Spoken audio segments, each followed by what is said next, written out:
Hello dear students, today our topic is matrices, a very important topic in mathematics, especially linear algebra. If you see, the computer science is progressing very fast, and software technologies, image processing industries, all this. So there are huge research is going on. So behind that, if you see, there is a linear algebraic, one of the important concept is matrix. Matrix is one of the important concept behind that. So let us talk about matrices today. Let us see what is the definition and what are the features of matrices. So we define the matrix by a rectangular array of mn elements Aij, a rectangular array of mn elements Aij into m rows and n columns. So it is an array, rectangular array. So where you have m rows and n columns, where the elements Aij belong to a field of real number or complex number. That is, Aij can be real number or can be complex numbers. Is said to be a matrix of order m cross n. So m is the number of rows and n is the number of columns. So we see an m cross n matrix can be expressed in the form like this. This is the rectangular array. You look at that. It can be open braces or there can be in the closed brackets. You can use the open brackets or the closed brackets. Okay. So you see there are m rows and n columns. That is why the order of the matrix is m cross n. Okay. So a matrix is nothing but a rectangular array. So let's see, there are so many definitions of matrices, and let us have some first one as a square matrix. A matrix is said to be square if m is equal to n. That is, number of rows is equal to number of columns. So let us, for example, 1, 2, 3, 4. Okay. So this is a square matrix of order 2 because it has 2 rows and 2 columns. Also you have, suppose, let us write 1, 2, 3, 4, 5, 6 and 7, 8, 9. So this is also a square matrix because it has 3 rows and 3 columns, and it is of order third order. We can say third order, 3 cross 3 or third order. So this is how the square matrix is. So in square matrix, number of rows equal to number of columns. Let us now define the row matrix. What is a row matrix? If m is equal to 1, that means our row matrix is only you have one row. Suppose I am writing that row matrix as 1, 2, 3, 4. So you see you have only one rows, but you can say there are 4 columns also, 1, 2, 3, 4. So this is nothing but your 1 cross 4 matrix. That is a row matrix, right? Similarly, we can define the column matrix. Suppose you have one column only because you have n is equal to 1. So we can say A, B, C, D, these elements of the matrix. So we this A1, A2, AN, these are the elements. And look at the position of like a computer programming. You see the position of the first, you will start from top. This is the first element, 1, 1 position. Next one is the 1, 2 position. This is the 1, 2 position and so on. This is the 1 n position. Then comes the second row, 2, 1 position. Second row, second element, we say 2, 2 position, and second row, n element, nth element, that is, and so on. The last row, last element, that is the m1 elements, like this. So you have to numbering the elements from the top. That is, you are considering the first row on top, second row, and so on. And corresponding, you move right hand side, you will get the elements, right? So this is how your column matrix is, and column matrix can be defined as, you see there are 4 rows. So 4 cross 1. So column matrix is nothing but you have 1 column and 4 rows, or maybe 5 rows because I am writing 4 elements, that is why. In this case also it can be your row matrix can be A, B, C, D, E. You see there are 5 elements like this. In this case also you can extend one element or more than 5 like this, or 2 elements. So this is how we define row matrix and column matrix. This is very useful. Also another thing is that another definition, that is null or zero matrix. So if all the elements are 0, then we say a square matrix, especially a square matrix, if all the elements are 0, we see this is a null matrix. And null matrix sometimes denoted by 0 bar or O 2 cross 2, like this is 2 cross 2 matrix.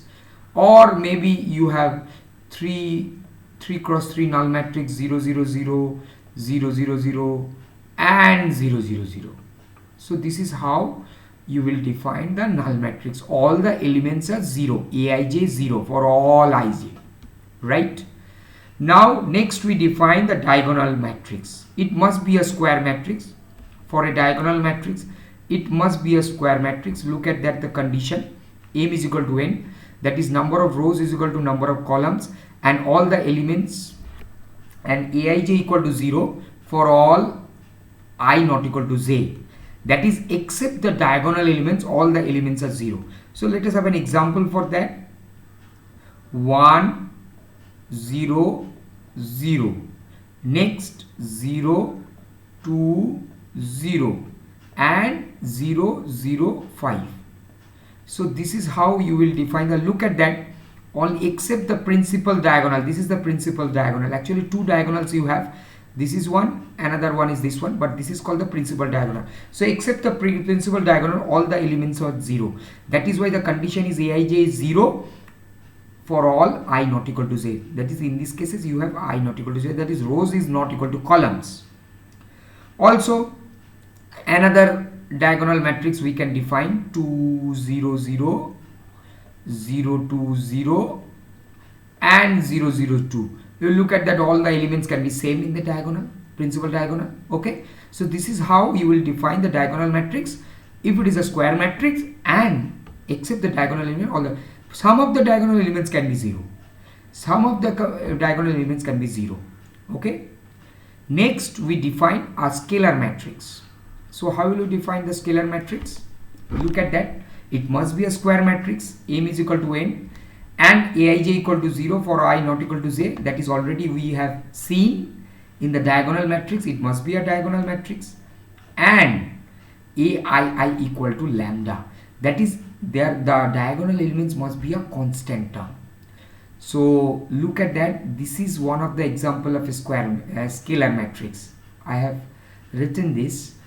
This is one of the scalar matrix. Okay, so all the, also you can say 1 0 0 1, this is also a scalar matrix. Look at that, you have 1 1 and diagonally, and these elements are 0. So except the diagonal, all the elements are 0. It must be a square matrix and diagonal elements should be a constant. Okay, this is how you define the scalar matrix. Next we define unit or identity matrix. In this case also it must be a square matrix, diagonal elements are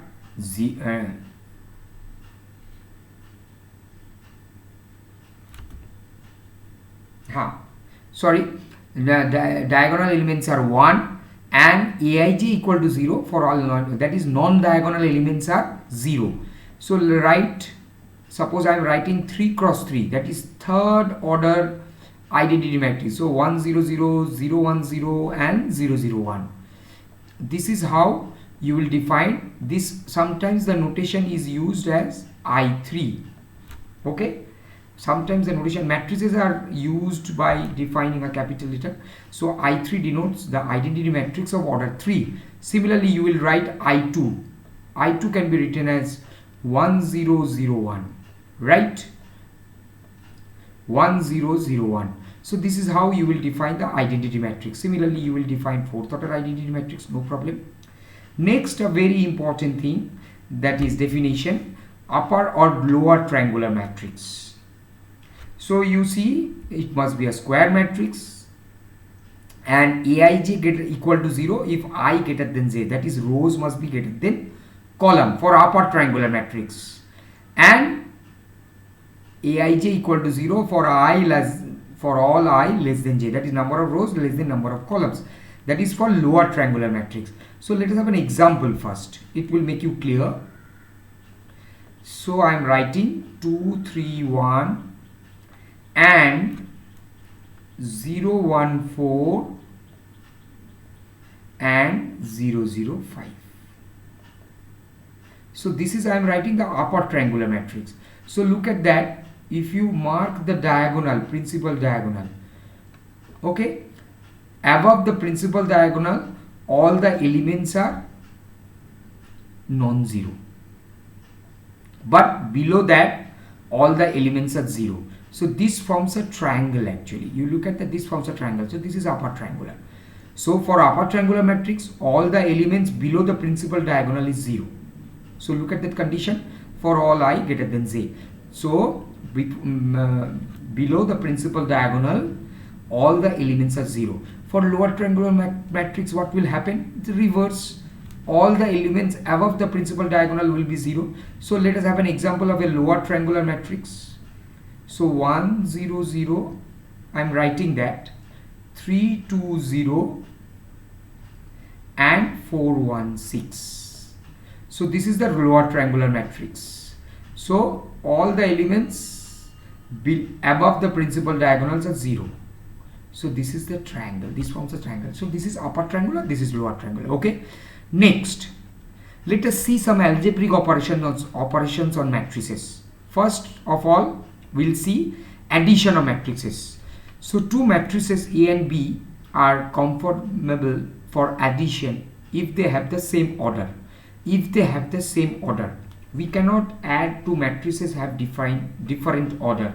So let us have two matrices 1 2 3 4 5 6 7 8 0 and plus, let us have suppose 4 5 0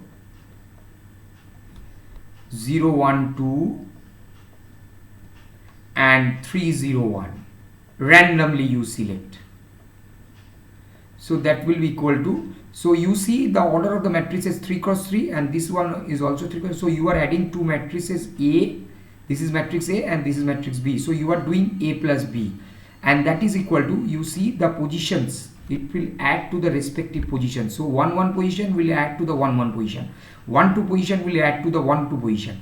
So you have 4 plus 1 5, 5 plus 2 7, 3, 4 plus 0 4, 6, 8, 10, 8, 1. Okay, so this is how your addition will work. So it will add to the respective position, and also we can say A plus B equal to B plus A. So matrix multiplication is commutative, that is the first one, and number two, matrix I am not talking about multiplication, I am talking about addition.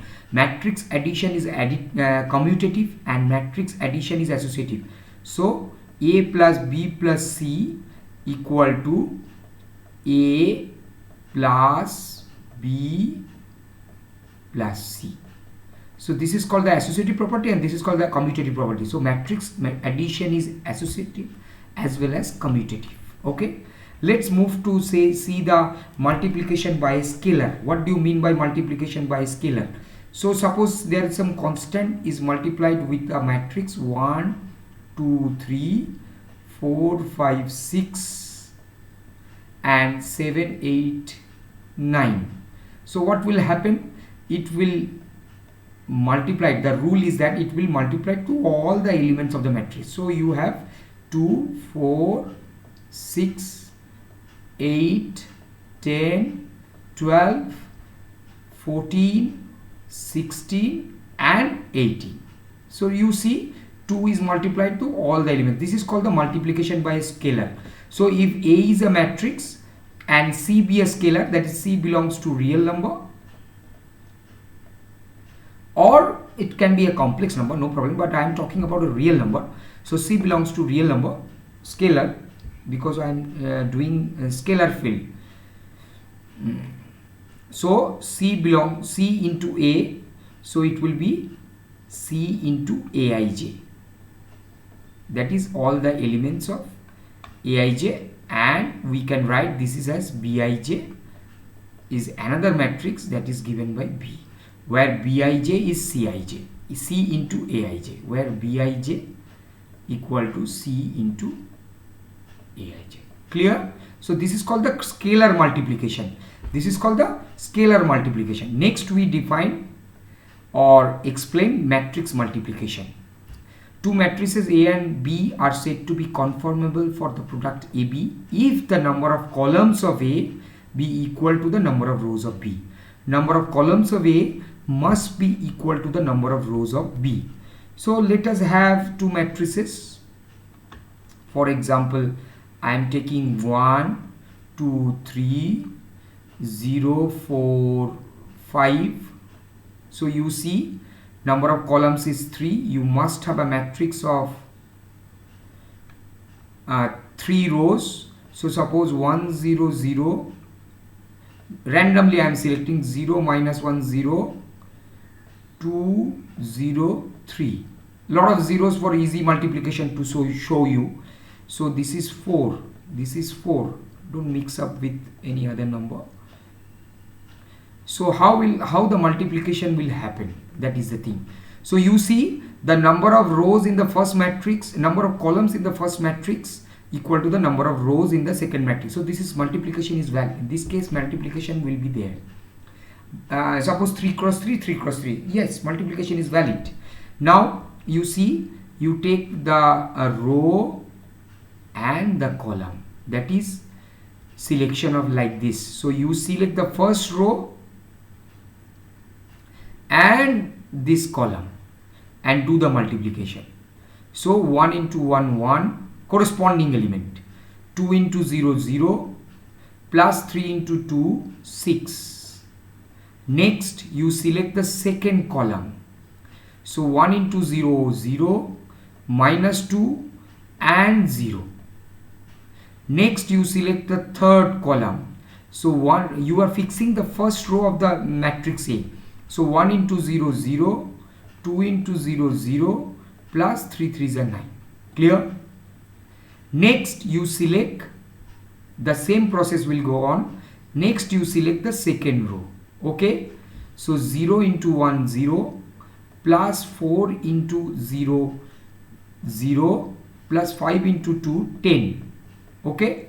Next 0 into 0, 0, minus 4, plus 0, and 0, 0, 15. So you have a matrix now, resultant matrix after multiplication. So the resultant matrix is 7, minus 2, 9, 10, minus 4 and 15. Okay, so the resultant matrix is a 2 cross 3 matrix, 2 rows and 3 columns. So you see, in this case you have 2 cross 3 and the second matrix was 3 cross 3. So number of columns equal to number of rows. Okay,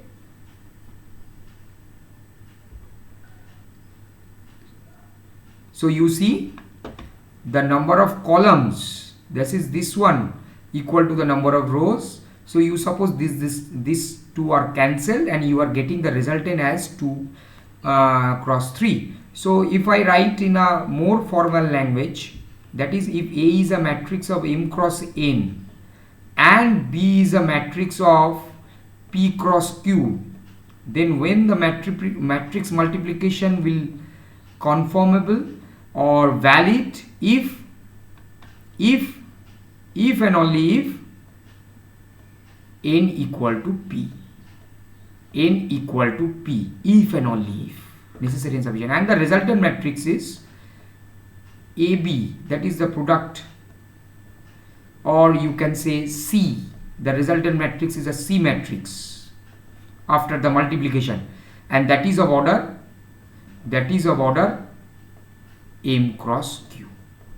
That is of order M cross Q. Clear? So this is how the matrix multiplication is going on, and it is valid for n equal to p, a number of columns equal to the number of rows. Next, we state some important concepts. Matrix multiplication is not commutative in general, that is AB is not equal to BA in general. Very important concept. AB is not equal to BA, but matrix multiplication is associative. That is if you see A, B, C, are three matrices, then you have AB into C. Okay, so this is how matrix multiplication is. We say matrix multiplication is associative but not commutative in general. Okay, so this is very useful properties. Next, we define transpose of a matrix. What is a transpose of a matrix? Let A be an M cross N matrix, then N cross M matrix, that is columns will be rows and rows will be columns, that is interchanging rows and columns of A is said to be the transpose of A. Suppose you have A equal to, suppose 1 2 3 1 2 0 and 3 4 minus 1. This is the matrix of 2 cross 3, that is 2 rows and 3 columns. If you take the transpose of this matrix, then rows will be columns and columns will be rows. So 1 3 2 4 and 0 minus 1. Clear? So this is the transpose of the matrix. So it's just you interchanging rows into columns and columns into rows. Okay, now there are some important properties of transpose. What are the properties? A plus B transpose is equal to A transpose plus B transpose, and if number 1, and if CV is called scalar and CA transpose is equal to CA transpose. So there is a mistake by typing mistake. It's a small t, it's a capital T. In this case you can consider it as capital T, no problem. So this is number 2. Number 3, if A and B are two matrices such that AB is defined, provided product is defined, that is number of columns of the first matrix is equal to the number of rows of the second matrix, in that case AB whole transpose, is equal to B transpose into A transpose. Okay, clear? So this is the matrix multiplication, and it will valid if AB whole transpose is equal to B transpose A transpose. This is the important property, very important property in transpose. Next, we define symmetric and skew symmetric matrices. A square matrix, it must be a square matrix. A is said to be symmetric if A equal to A transpose, and skew symmetric if A equal to minus A transpose. So let us have one symmetric matrix. For example, I am writing 1 3 5 3 0 7 and 5 7 2. This is A. So if you take the transpose, you will see that it will A equal to A transpose. It will give you A equal to A transpose. In this case, you can easily verify that changing rows into columns and columns into rows, it will give you the same matrix. You see, for symmetric matrix, these positions are the identical elements. These positions, that is 1 2 and 2 1 position, 1 3 and 3 1 position, and 1 4 2 3 and 3 2 positions. These are symmetric. So I am talking about A1 2 and A2 1 are same elements. So these are the positions 1 2 and 2 1. So look at that, these are symmetric, so these elements must be same. So for symmetry you can easily construct, let's say, and diagonals may be any element, no problem. It can be 0, it can be any number, It can be a non-zero, any number. So no problem, 0 or non-zero number. That is not an issue, but the issue is that these positions must be, you have the same element. So this is how you can construct the symmetric matrix. And skew symmetric matrix. A square matrix is a skew symmetric matrix. You can easily construct the skew symmetric matrix also. So I am constructing one skew symmetric matrix, 0, 1, minus 8, minus 1, 0, 2, and 8, minus 2, 0. You look at that. For skew symmetric matrix, this is a real skew symmetric matrix. Diagonal elements are 0. Diagonal elements are 0. And the corresponding symmetric positions are alternate, magnitude same, but they have a opposite sign. Magnitudes are same in this case. You look at the magnitudes are same, but they have opposite sign. Magnitude is same and they have the opposite signs. So this is how you can construct the skew symmetric matrices also. Okay. So suppose any 2 cross 2 skew symmetric matrix.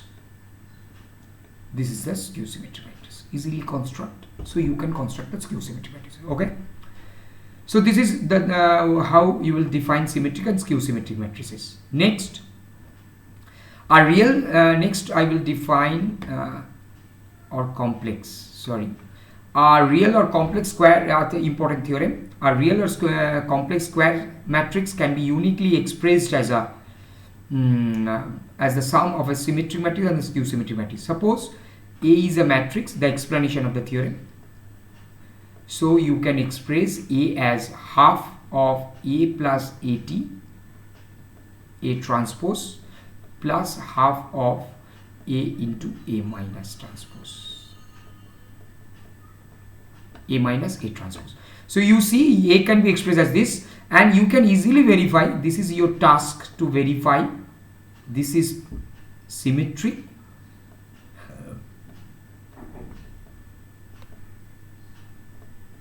This is symmetric, and this one is your skew symmetric part. Skew symmetric part. I am writing skew. So any real matrix can be uniquely expressed, and this representation is unique, expressed as a sum of a symmetric matrix and a skew symmetric matrix. Okay. So this is as part of your task. You can verify that for any matrices. Next, I will define idempotent matrix. A matrix, a square matrix. It must be a square matrix. I am talking. So you see the lot of importance in case of square matrices in the field of linear algebra.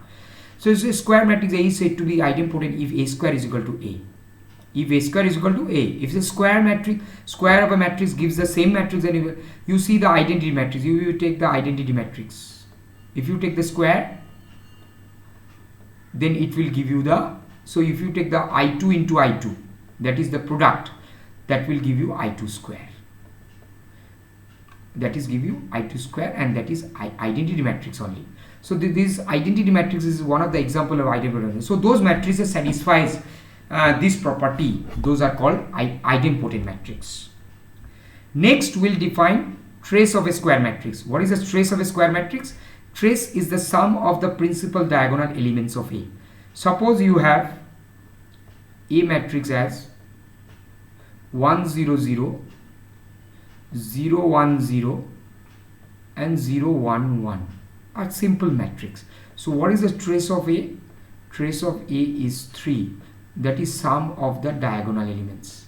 Sum of the diagonal elements. Okay, clear? This gives you trace of A. That is sum of the diagonal elements. Also, there are some important properties of trace, very important. That is trace of A plus trace of B is equal to trace of A plus B. That is, it can split. And trace of A transpose is naturally trace of A. That is very easily verifiable. You can easily verify that. And trace of AB is equal to trace of BA. Okay.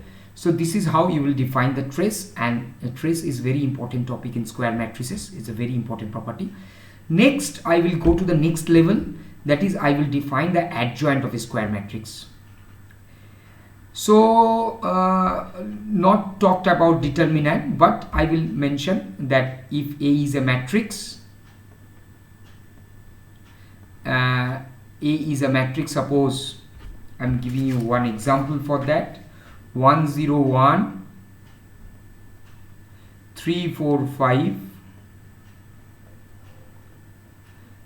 and 2 3 4. Okay, so what is the determinant of A? I'm not explaining the concept of determinant, but for your better understanding, determinant that A is this expression. That means your square bracket will transform into like a modulus sign. 1 0 1 standing lines actually.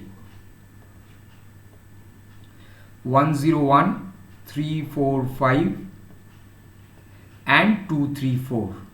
You can check that. This gives you the determinant, and you can easily find the value of this determinant by cross multiplication rule. There is a, so I'm not talking about that. And what is a cofactor? Cofactors are if you delete one row and one column, the remaining elements are called the cofactors. So your cofactor, first row, first column. So we say cofactor C11, that is you are deleting the first row and first column. So cofactor C11 is given by 4 4s are 16, diagonally it's a cross multiplication, and minus 15. So it will be 1. Okay, this is called the cofactor. Similarly, you can get 9 cofactors because you have 9 elements. So deleting one row and any row. Suppose you want the cofactor of 4, this is the cofactor of 1. So you delete this row and this column, you will get the cofactor of 4, and that will be 4 minus 0, 4. Because you look at the diagonal elements, you will take this element, so and cross multiply 4 minus 0. So this is how you will define the cofactor. So adjoint is basically the cofactors. Matrix whose elements are the cofactors of A and its transpose. So let us see the cofactors of A. So your adjoint A is given by, we write adjoint of A, we write, this is the symbol adjoint of A. So we write, this is a matrix, not a determinant. So adjoint of A, so first one is first cofactor 4 5 3 4 plus, that is 1 1 11. Look at that, 4 5 3 4, that is you are deleting first row first column, deleting first row first column, the remaining elements, and first row first column, that is why plus, because cofactor will be, there will be minus 1 whole to the power I plus j, that is number of rows, and I is the number of rows and j is the number of columns. So you are deleting first row and first column, so that is why 1 plus 1. Next one is first row second column, so you will remain with so I am showing you here first row second column, so you are remain with 3 5 2 4, and first row second column, that is why the power is odd, so it will be negative. So 3 5 2 4, clear? Next we'll delete third column, first row third column, so you are remain with a first row third column, so power will be 1 plus 3 4, so positive, minus 1 whole to the power 4 positive, and you are remain with 3 4 2 3. Okay, 3 4 2 3. This is how the first row of the adjoint and the transpose of that. Next you will select the second row. Next we'll select the second row first column. Okay, second row first column. So 0 1 3 4, 0 1 3 4. Okay, second row first column, so power will be minus 1 whole to the power second row first column, power will be odd, so negative in this case, so that is why there is a negative sign. You look at that alternately plus minus, alternately the elements having the plus minus. Next one, second row second column, so you have 1 1 2 4. Okay, so in this case you have plus, don't look at this because alternately plus minus, or you can check from the order 1 1 2 4.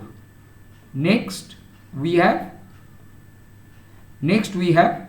second row third column, so 1 0 2 3. Next one is minus 1 0 2 3. In this way you can complete the last one also, selecting the third row. Selecting the third row first column, third row second column, third row third column. So that will be plus 0 1 4 5. Look at the matrix 0 1 4 5, because you are selecting third row, first column. Next one is minus, because you have alternately plus minus 1 1 3 5, and the last one 1 0 3 4. You check the matrix and form the determinant. You check the, I gave you the example of the matrix, you note down and please verify this. And if you take the elements will be given by 4 4s are 16. First one is 4 4s are 16 minus 15 1 1. Next one is 4 3s are 12 minus 10, 5 2s are 10, like this. This is the multiplication. This one first, next one is this. So 4 3s are 12 minus 10 2. So next one is minus 2. Okay,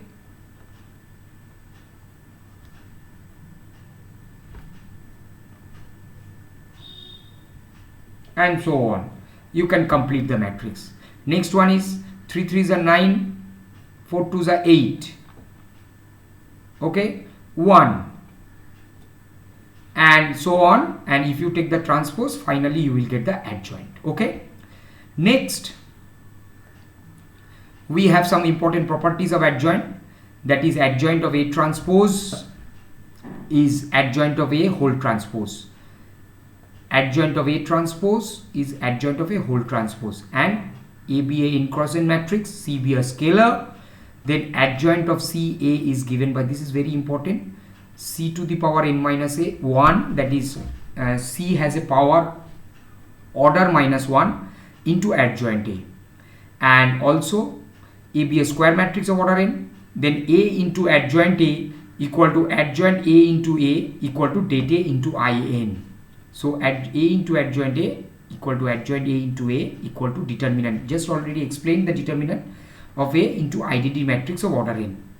This is also important. Next, fourth one is adjoint of adjoint A. It's very important for MCQ problems. Adjoint of adjoint A is determinant of A whole to the power n minus 2 into A. And lastly, fifth one, adjoint of AB is equal to adjoint of B into adjoint of A.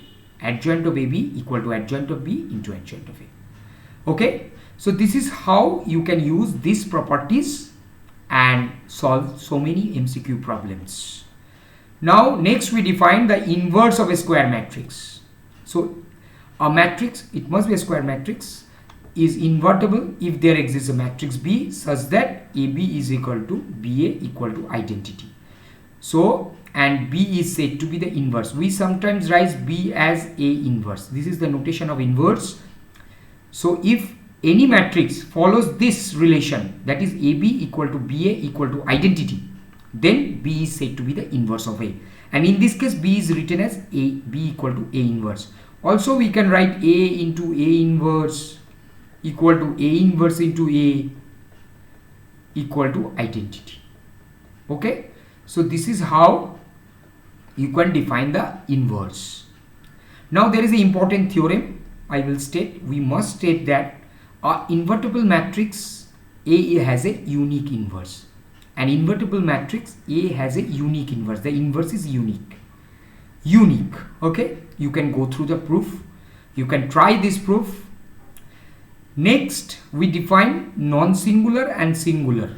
If the determinant value, that is already we explained this value here. Yes, this is your determinant. This is a value actually. This is not a matrix or some kind of scalar. This will give you a value. So if this determinant value is not equal to 0, then the matrix is said to be non-singular. Otherwise it is singular. If determinant is not equal to 0, then it is called a non-singular matrix. Otherwise it is singular matrix. So an incrossant matrix, next we state the theorem. An incrossant matrix A is invertible if and only if A is non-singular. That is, inverse exists if A is non-singular, and if non-singular A not equal to 0, inverse exists, non-singular. So this is both ways. So that is why there is a condition. This is a necessary and sufficient condition for existence of a inverse. So in that case, we can write the formula for finding inverse. A inverse is equal to 1 by det A. This is the symbol of det A into adjoint of A. Already we have explained what is adjoint of A. So this is how you can calculate the inverse of the matrix. And what is the non-necessary and sufficient condition? Determinant of A should not be 0. So that is why det A not equal to 0 is the necessary and sufficient condition. That is, if det A not equal to 0, inverse exists. If inverse exists, det A not equal to 0. And also you have an important theorem, that is AB whole inverse. AB is invertible and product exists. AB whole inverse is B inverse into A inverse. Okay. Also another thing is that inverse of inverse is A matrix. That is, if you take A inverse, then inverse of A inverse will be A. So this is easily you can verify in any problem. This is also you can verify in problems. I think I am in the last section of our discussion today. So next we define orthogonal matrix. What is orthogonal matrix? This is also in transformation, computer transformation, digital image processing. This is very useful, orthogonal matrix. So our matrix is n cross n matrix, square matrix. It must be said to be orthogonal if A into A transpose equal to identity. If A into A transpose equal to identity, that is, if you multiply the A matrix with its transpose, if you get the identity, then A is called the orthogonal matrix. That is orthogonal in the sense of perpendicular. If you two straight lines are perpendicular, they are said to be orthogonal. If two matrices are orthogonal, we also can prove this also implies A transpose into A equal to identity. We can also verify that. We can also easily verify that. So this is commutative actually. So if for orthogonal matrix, these two results are valid. And there is an important theorem. If A be an orthogonal matrix, then A is non-singular. If A be an orthogonal matrix, then A is non-singular.